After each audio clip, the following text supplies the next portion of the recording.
One of the scariest things about life is a question. The scary question can shake a soul up. If you don't ask the questions of what you want to do next, the world is going to put you in the box on what you have to do next, because they're determining who you need to be.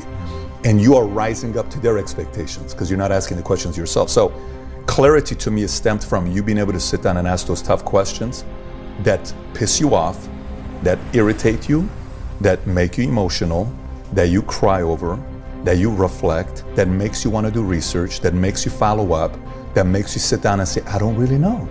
I've never thought about this before. And that goes deeper and deeper and deeper.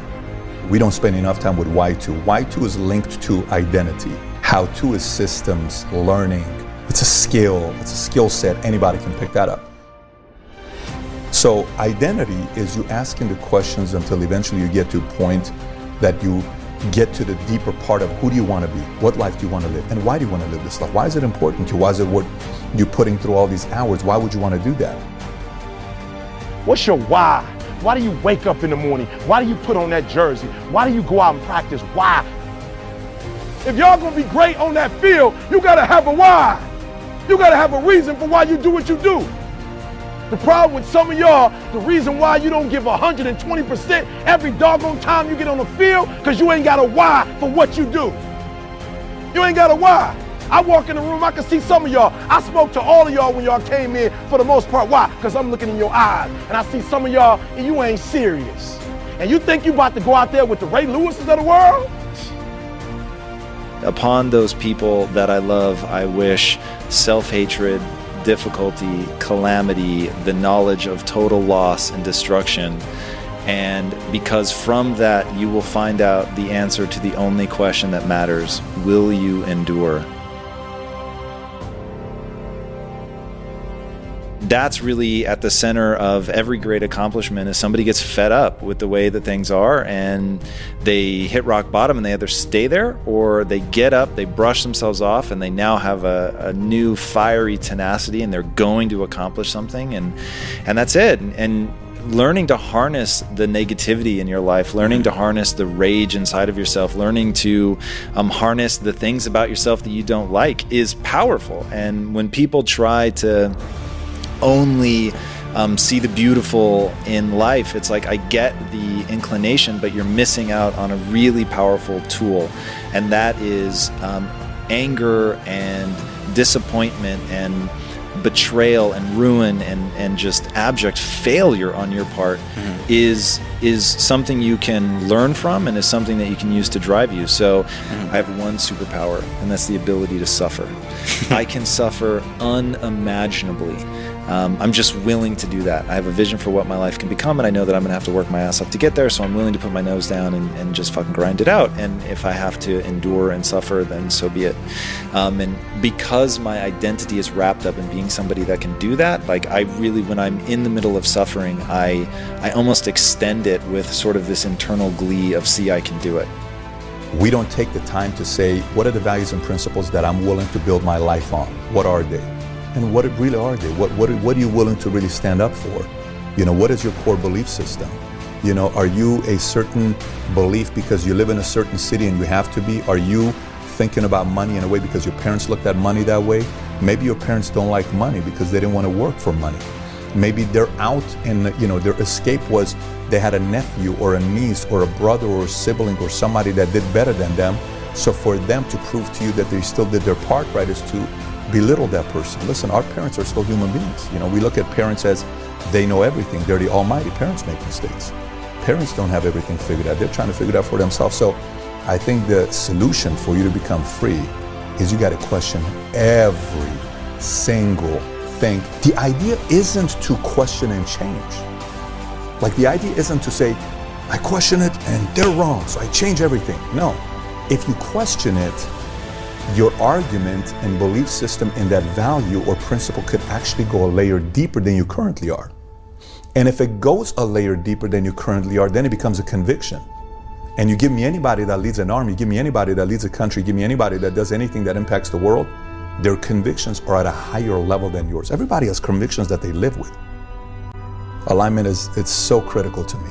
The way you live and whatever you believe. If they're aligned, you're living a happy life.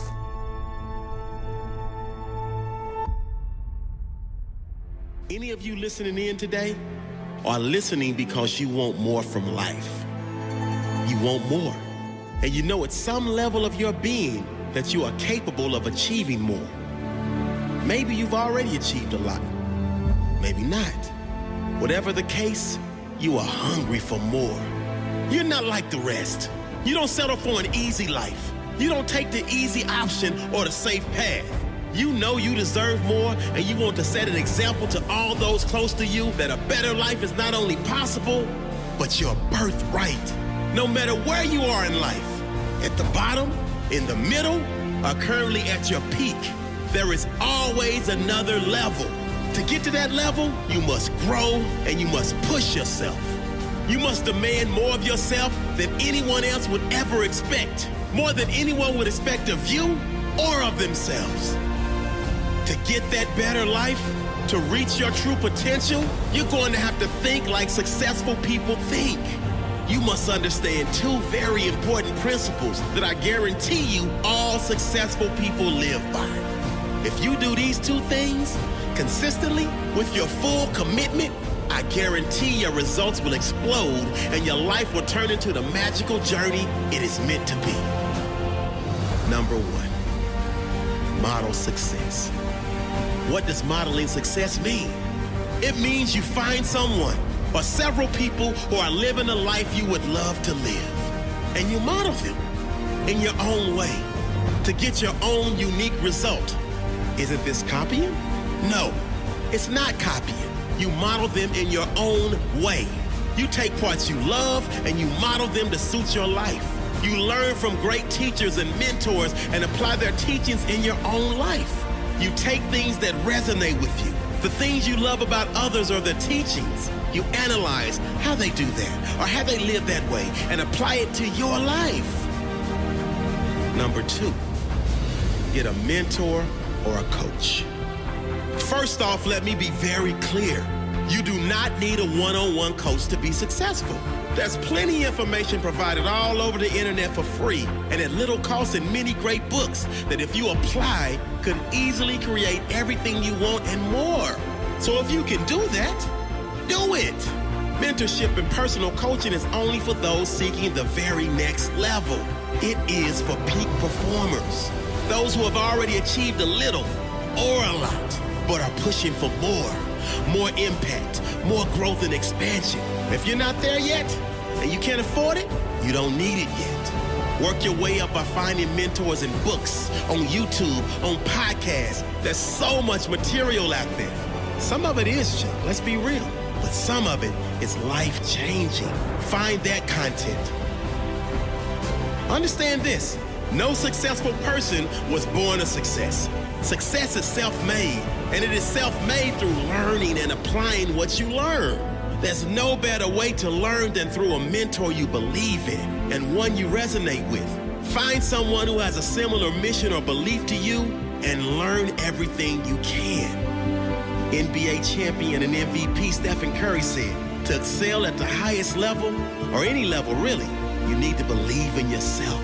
And hands down, one of the biggest contributors to my self-confidence has been private coaching. Oscar-winning actress Reese Witherspoon said, with the right kind of coaching and determination, you can accomplish anything.